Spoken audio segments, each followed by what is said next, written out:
nothing good lasts forever, baby. And That's you know, true. you got to move on. You got to find your next fix here in crypto.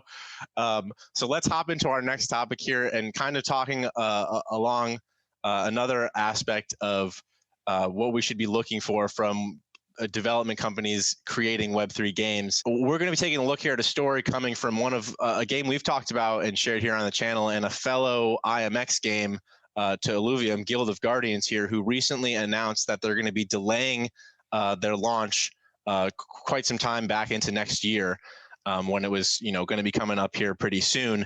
And I want to ask your opinion on how this looks for them, and what sort of how this affects their image, and if it was the right decision or not. Firstly, I feel like this is kind of a loaded question because we've certainly had our fair share of delays, but no, it's good to talk about it. And I guess the first thing is not shying away from it, right? And not pretending that it doesn't exist and we haven't made delays and stuff like that. So in our case, we have a game right now, one of our games in out of the three that we're building, which is about, well, I call about 60% of the way there, right? Like we've designed the PvP component of it. And once that's introduced to Illuvium Arena, that's when we'll start being able to compete with like the Dota Underlords or the Teamfight Tactics of the world. Now, if you take out the added scope that we have, we probably right now would be in open beta for Illuvium Overworld and Illuvium Arena, right? Like Illuvium Arena is so close, but when you consider Illuvium Zero getting added, which completely changed up the tokenomics and the way that the economy works inside all of our games. When you think of things like Illuvatars that we added to the scope, and then just an array of different DeFi tools that investors were sort of demanding and requiring. Now, if we were to sit here in a black box and just say, there's another delay, there's another delay, there's another delay, and not be transparent, not go through the stages of private beta 1, private beta 2, private beta 3, then me as an investor, I would drop off, right? I would say this is, you know, this doesn't look good. It's definitely a red flag, you know, but in our case, we certainly have been very transparent about what are the reasons for our delay and how they're going to improve the overall product once we launch. But before all of that shit, right? Like all of that stuff that I've just spoken about, you have to have a fun game, right? There's no point. The reason that NFTs get such a bad rap now today is because there isn't a game where you can sit there and tell your friends, hey, drop playing Call of Duty or drop playing Fortnite or whatever and come and play this Web3 game, right? It just doesn't exist. So once we have built fun games that can compete with the immersion and that addictiveness, that feeling that you get where you're like, I don't care about anything. I just care about just leveling up and earning more and getting more armor and more items and things that make you look better.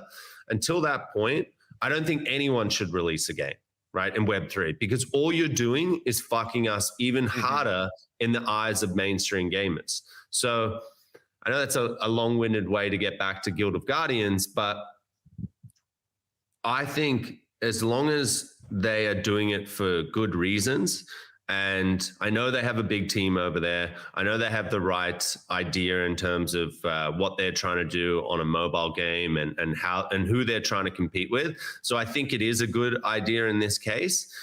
As long as they're doing it for good reasons, then it's all good, right? Like it makes sense to me. And I'm actually happy that they're doing it, because another flop of a Web3 game that launches that has so much anticipation is just more ammo for the mainstreamers to say, these NFT games are still shit.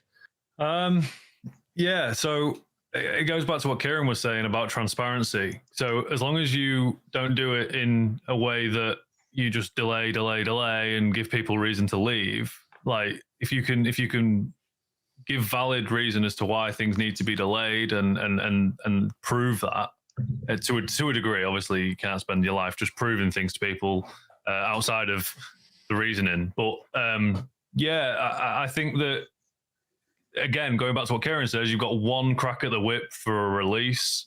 And if you get that release wrong, you can leave a bad taste in people's mouths, or people will just never, like, first impressions are so important that it would make sense to delay something by maybe 6 months than to release it today and give everybody that believed in you from day zero a reason to never give you a second chance. So I personally, I think, delays are always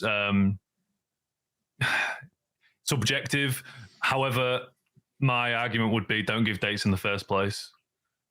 Try and sort of guide people into a ballpark figure, but don't give specific dates, because you give specific dates, then you've got something to be held accountable to by your community, and then you have to miss those dates, and that's a negative sentiment on the reputation of the brand. So for me, I would always, from personal experience as well, with Zombie Outbreak Survival, we gave dates and we missed those dates. Again, scope growth, things happen. You don't necessarily take into account the full idea of exactly what you're trying to implement, or lack of experience. We're all working in startups here in terms of new technology, new implementation of new mechanics. So we can't account for everything from a roadmap and a white paper. Like, you need to experience these things firsthand, get an idea of the lay of the land, and by giving dates before you do that work, it's difficult to maintain those dates. And myself, we've missed dates.